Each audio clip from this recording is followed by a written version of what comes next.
Hi,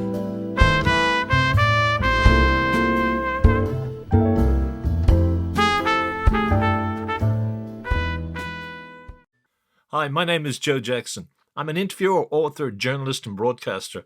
And what you're about to hear is one of the 1,400 interviews I did for nearly all major media outlets in Ireland. How do I know there are 1,400 interviews exactly? Because I recently digitized all the damn tapes myself. But do remember that many of the interviews were done for the print media and recorded on cassette tapes. So some are, let's say, sonically challenged. But I happen to believe that sonic considerations should give way to historical significance at times. And I'm glad to say that at least some powers that be in RTE Radio 1 agreed with me on this and broadcast between the years 2015 and 2018 many of my interviews in a series called The Joe Jackson Tapes Revisited. What follows is a program that was made for that series but never broadcast. However, it has been edited for this podcast from a 1-hour show down to 2 podcasts roughly half that length, because roughly a half hour seems to be the preferred length for podcasts. By the way, if you want to read the interviews as published, plus a fragment of memoir I wrote about my meetings with Gabriel Byrne and the backstory to the interviews, check out the eBook Gabriel Byrne, The Joe Jackson Interviews Plus, which is available from Amazon, Apple iBooks, Barnes & Noble, Eason's, and so on. Or check out my website, joejacksoninterviewer.com. Here's the show. Picture this scene. Gabriel Byrne and I are standing outside a mansion in Bel Air, Hollywood in 1988 after the first of the 2 interviews in tonight's show ended. We're having our photo taken. I joke, Gabriel, would you look at us? You a former plumber and me a former sheet metal worker. Who the hell let us in here? Snap, pic taken. Then snap again, in another sense, as Gabriel, who had told me during the interview that he felt he got into acting by default, now said, but that is how I often feel. I can be standing at a party here in LA and I'm expecting someone to walk over and show me the tradesman's exit. I told that story in a Sunday Independent profile of Byrne and repeated it again in my ebook, Gabriel Byrne, The Joe Jackson Interviews Plus, simply because this admittance of a core insecurity was so representative of the candidness with which Byrne spoke to me in 1988, and that made him describe our chat as the first totally honest interview he ever gave. In fact, listening to those tapes again nearly 30 years later, I was reminded of his recent TV series In Treatment, although I sound more like the shrink he played and he sounds like my patient. That reminds me I must send him the bill. It also reminds me that only weeks before this interview, one of my earliest, took place, the editor of an Irish magazine had actually said I brought psychology to the interviews in his magazine. Or maybe he said codology.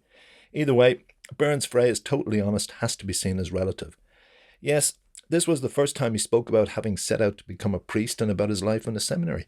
Also, his reference to dealing with a drink problem one day at a time clearly indicates alcoholism, and the mention of what he called homosexual horseplay in the seminary hints at sexual abuse. But it would be a decade before Gabriel went public on both subjects. Incidentally, at the time of this interview, Byrne's latest movie was The Courier. He was 37. He'd gotten his start in Dublin's Project Theatre during the late 70s, and later, as a result of the TV show Bracken, was described as Ireland's first bona fide male sex symbol. Partly as a bit of fun, I kicked off by asking Gabriel Byrne what, in his mind, were the core differences between being a plumber and a movie star. And yes, I did say, don't tell me the money. And he joked, yeah, plumbers get paid more. Then came this reply. I always hated the routine of a 9 to 5. I always hated the idea of knowing exactly what I was going to be doing in 10 years' time. Being in movies gives you the chance to travel, to live different places, to meet different people. I know that sounds like a model at a Miss America pageant, but that has been really important to me, and I think that even if I wasn't working in movies, I would still be doing that in some form or another. I've always been fascinated by explorers, and I just adore reading about explorers. And as a plumber, I know that I would have been consigned to working for J&M Baird.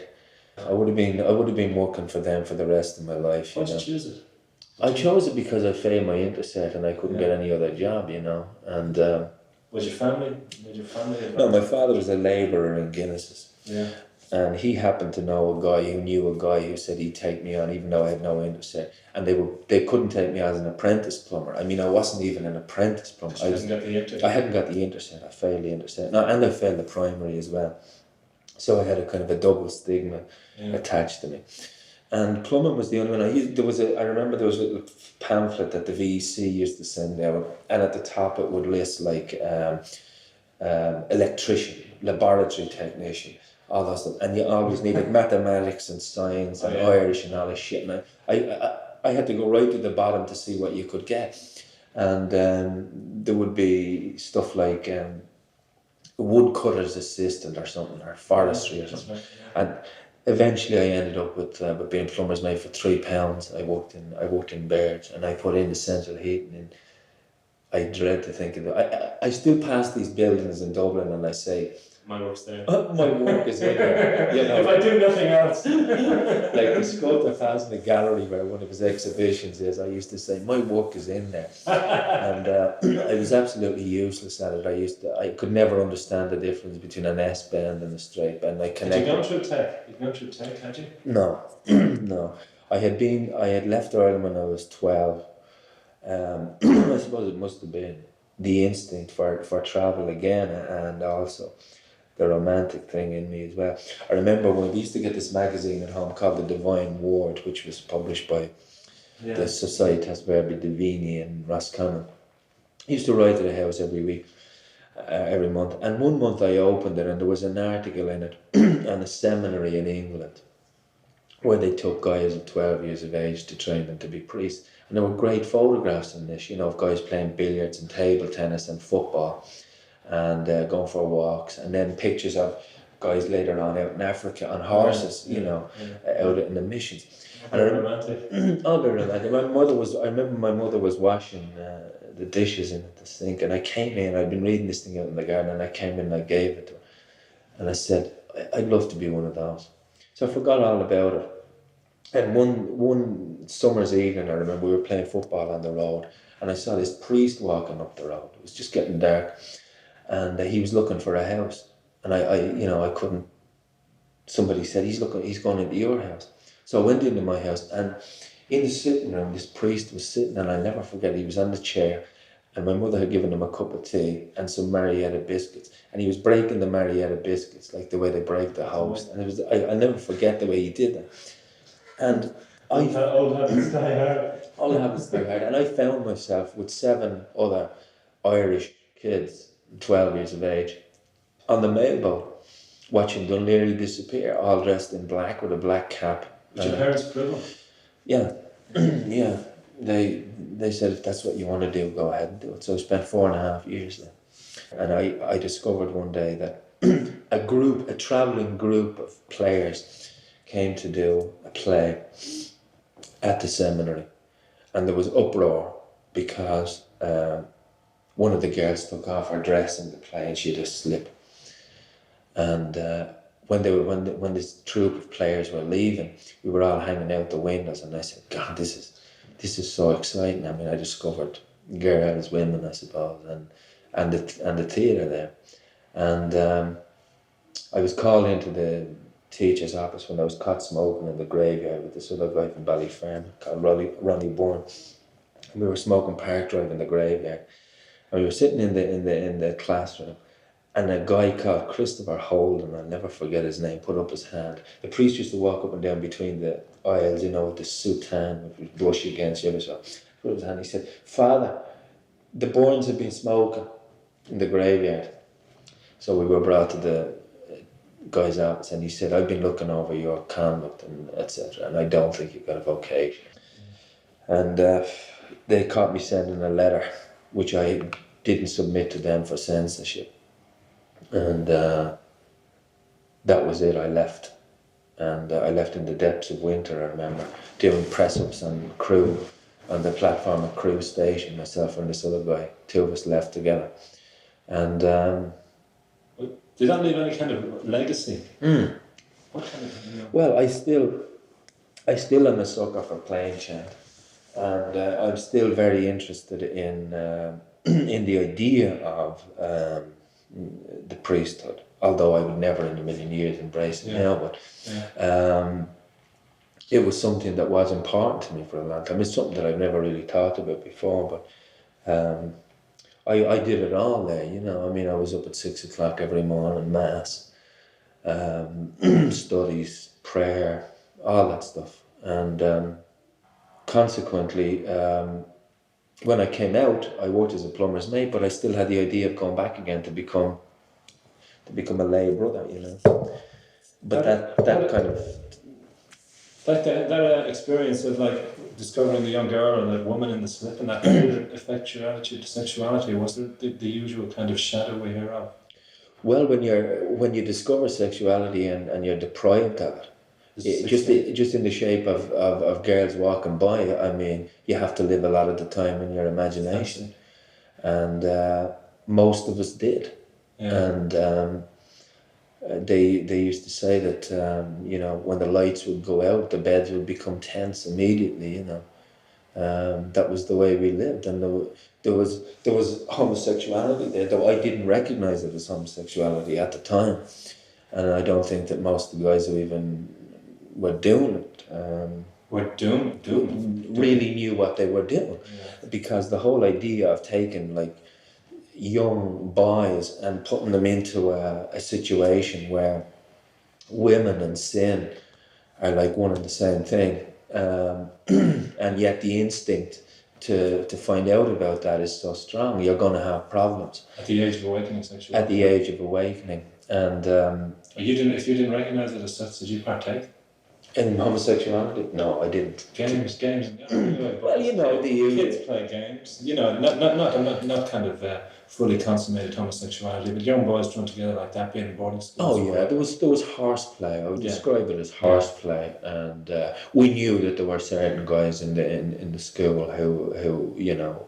were more serious about it than others, and we used to get veiled kind of lectures on not going together to you know, lonely places with another boy and stuff like that. We didn't understand why. It was just a rule that you didn't do, but of course you broke it all the time. Did it leave you nervous or distanced from your own kind of attraction to women, or being attracted to women, or finding them? Yeah. Was there that kind of... Yeah, I must say that because the emphasis in the teaching that we had, there was a particular veneration of the Blessed Virgin and purity and so forth, and it took me a long time to get used to the idea that women should not be on pedestals, you know, and that women were inaccessible and unapproachable, and that women were not interested in sex. It took me a long time to get over that. And it was one of the joyous discoveries of my life to find that women were as interested in sex as men were. As you were? As I was. So 16 and a half? I was 16 and a half, but I didn't actually go out with a girl really seriously until I was 20. I think the first girl I went out with, I was 19. And the relationship I had after that was with a woman who was much older than me. And I was very much in awe and afraid of women. I don't know whether that's a condition that's just peculiar to Irish people, but I tended to see it as a direct result of the time that I spent in the seminary.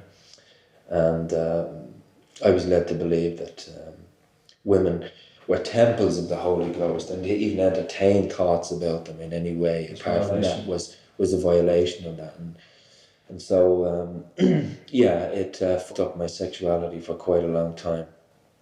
And at 19 you came to terms with that? Is that what you at 19, I came to terms with that, and I went out with a girl, and it was the first time, I mean, since 7 years. And I suppose I first became aware of it when I was about 12, and at 19 I started to go out with her. It was within a loving situation.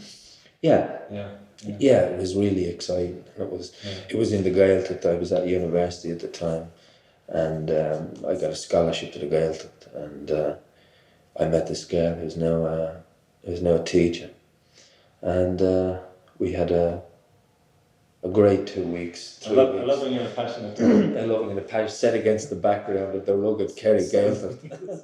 Gabriel would soon move to London after getting his theatre and TV break in Ireland, but he told me that in the beginning his self-confidence was less than zero. The most difficult thing I found was to follow what my own instincts were. And deep down my own instincts were, I could never imagine that I'd even be on a stage in a small theatre in Dublin, never mind sitting here in Beverly Hills. So what gave you either the kick in the arse or the confidence in the... I didn't have any confidence. That's what amazes me. I did not have any confidence or belief in myself. I had a very, very low sense of self-esteem, very low. And I never believed any of the stuff that happened to me. It's only now that I'm beginning to come to terms with it. So I never believed... Were you not controlling it? Was this just a lucky tide of events that sent you along? I don't know. I mean, maybe it's just that there are certain things that happen to you and they're meant to happen to you. I don't know. I've never been... So you didn't make a decision one morning, to hell with this, I do have an opportunity to be on stage, I do have an opportunity to do something else? No, I did it simply because somebody said to me, would you like to partake in this play? But when did you get that confidence? You do have the confidence now, it sounds. I have a confidence now, but it's a hard-won confidence. And it's very delicate. In all areas of being? I think I'm much more confident about myself now as a person than I've ever been. And as an actor and as a... It took me a long time to come to terms with confidence in myself as an actor, especially. Did you feel you'd entered by default or something? Yeah, I felt that I'd entered by default. I felt that I didn't really have anything particular to offer. I never felt that I was particularly gifted in any way. So therefore I felt, why the fuck is this happening? This is, this shouldn't be happening to me. Could that be part of the legacy of Catholicism? You know the way many of us are made to feel, I, poor humble servant, dear Lord, bow down. Don't deserve this. Yeah, I deserve nothing. A sense of entitlement. Right. A lot of Irish people have that. You're probably right in that it's not an Irish thing, it's a Catholic thing. Yeah. That you don't deserve this. And I suffered from that lack of entitlement. Even now, well, now I don't somehow anymore because I don't take this business very seriously anymore. I now feel that I have as much to contribute as anybody else, and that I deserve to be here, and fuck it, I'm entitled to it. And what's the alternative? To back away from it and say no, I don't want to do it. But that feeling has only come of late. That feeling has only come of late, and it came after a long struggle, a really long struggle. Well, it wasn't with a particular part you played. No, never. That's one of the things that surprises me. That I used to think that, if I was really well known, or if I was really wealthy, or if I was known everywhere I went, well then it would be different. But what I realise is that none of these external things make a difference to you inside. To your own attitude? To your own self. So what was the returning point? Is it just a gradual growth?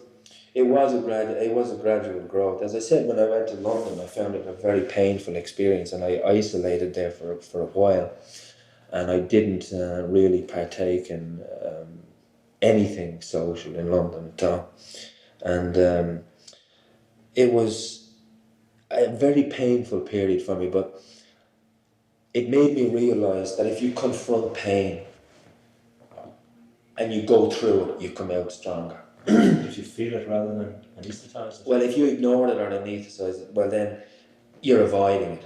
It's in the avoidance of pain that you don't grow. If you face the thing and go through it, you come out stronger. And that's one thing I realise now, that no matter how frightening something seems to be, it's better to face it and to go through it than to avoid it. And I've known so many people who have done that. And I can think of a lot of people in Dublin that I know who have spent their lives and are spending their lives avoiding confrontation with themselves. Would you have done that along the way in terms of drink and drugs? Yeah, I went through like a great many people. I went through a period of of drinking and drugging, where I thought that was the answer to things. Was it heavy drugs or just? No. I've never snorted cocaine, for example. I've never tried heroin or anything, but I have smoked marijuana, and I thought that was the answer.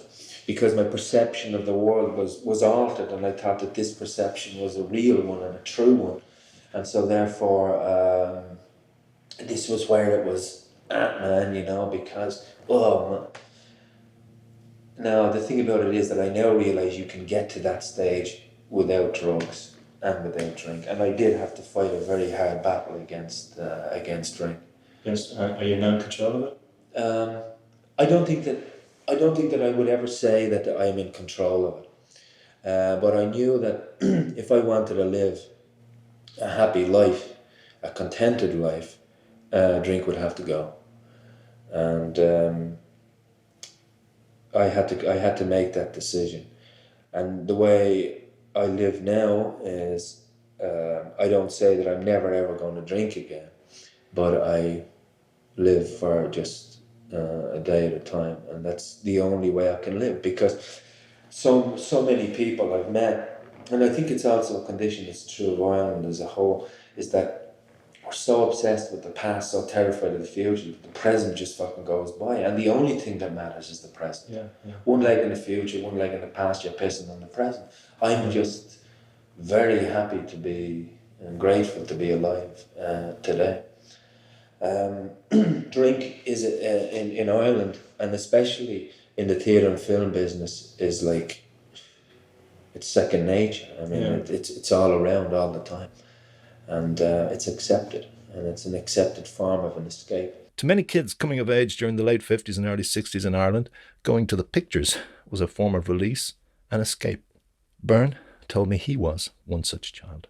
Movies was the one place where you could escape, and it was one place where you could be alone, and you could also be in a crowd, and you were just transported from the daily routine into something magical. And I've never lost that love. I still get a thrill when I walk through the doors of the cinema, and I still get a thrill when the curtains go across. It's exploration, isn't it? Yeah, it's being out of yourself. Maybe I'm just not a happy person with myself, and that I need, and have always needed, that kind of escape. But no, certainly nothing else has ever given me the same. Would you say that about yourself? You're not a happy person with yourself? I would say that I certainly wasn't. I think I'm happy now. I think I'm happy and contented now. And these major changes have come in the past 2 to 5 years? I would say in the last 3 years, I would say 2 years. Yeah. I would say, to be honest, up until that time, I did not know what it was to be happy. So you and by happy, I mean contented and serene. And I think content is beginning to come now.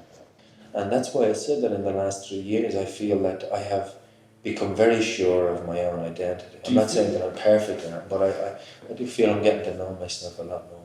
Do you feel ruthless? Or yeah, I do. Dislocated? I do. I feel that quite a lot. I really do suffer from a sense of ruthlessness.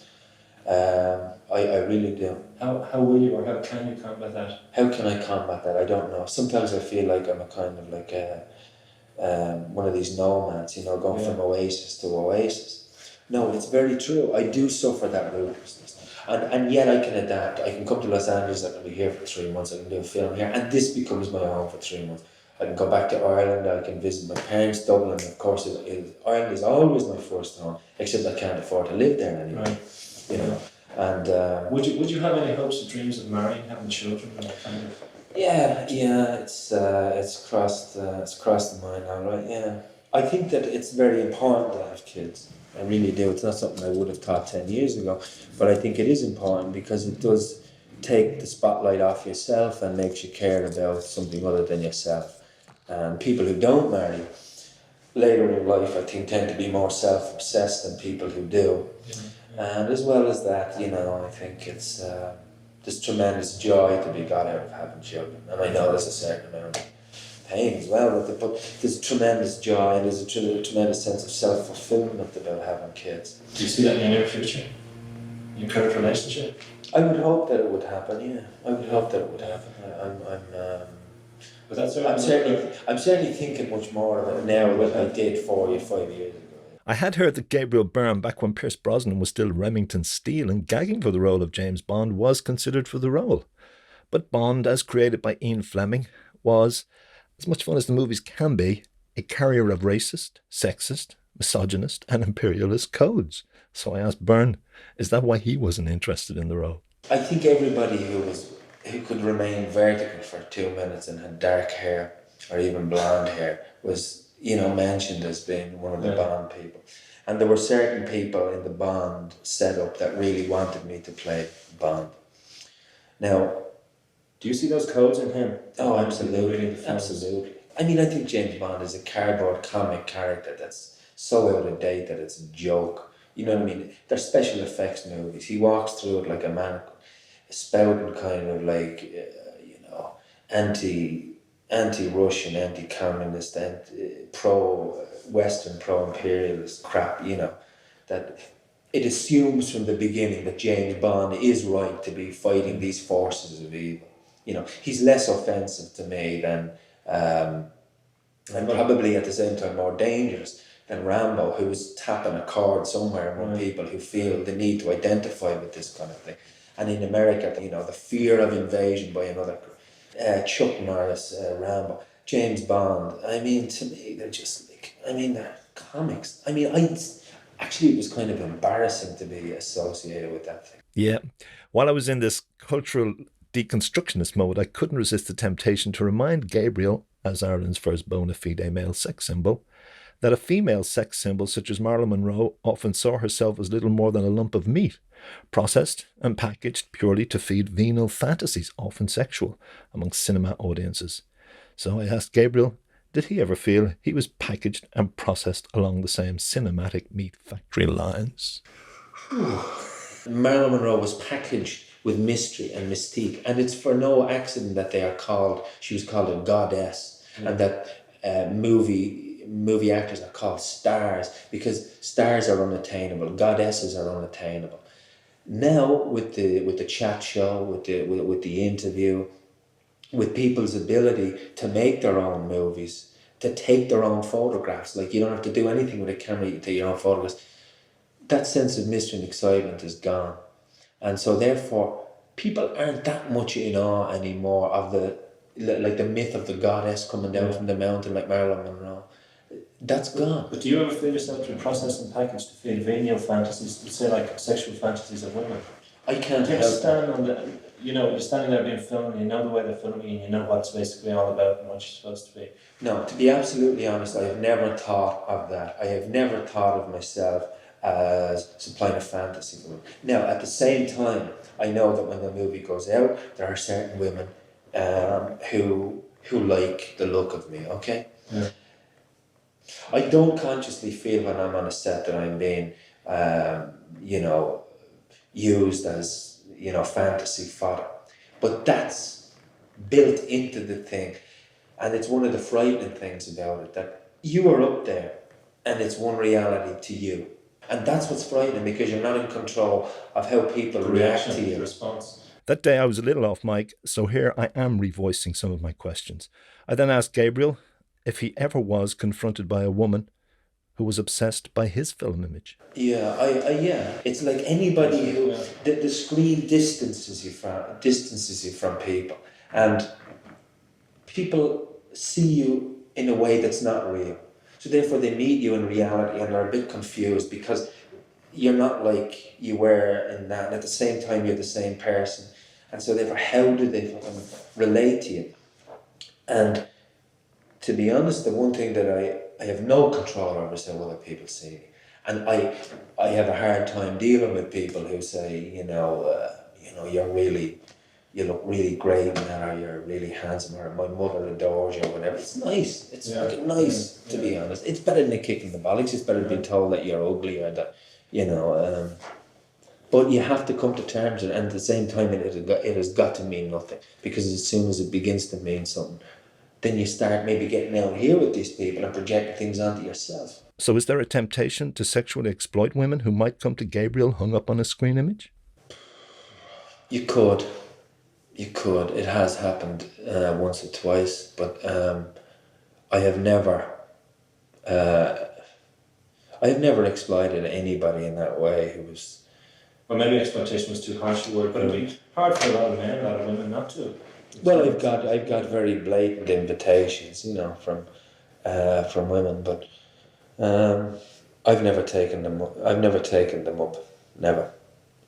And not just in Ireland, but I mean in other places as well. People who wouldn't necessarily know who you are just because you were in a movie, they'd say, "Oh," but. Is that because you're involved in a long-term relationship, or you just didn't feel it was right, or? Yeah, I'm not really into that kind of relationship. I really am not, because you're being courted for something that's in their minds and is not the you. I mean, if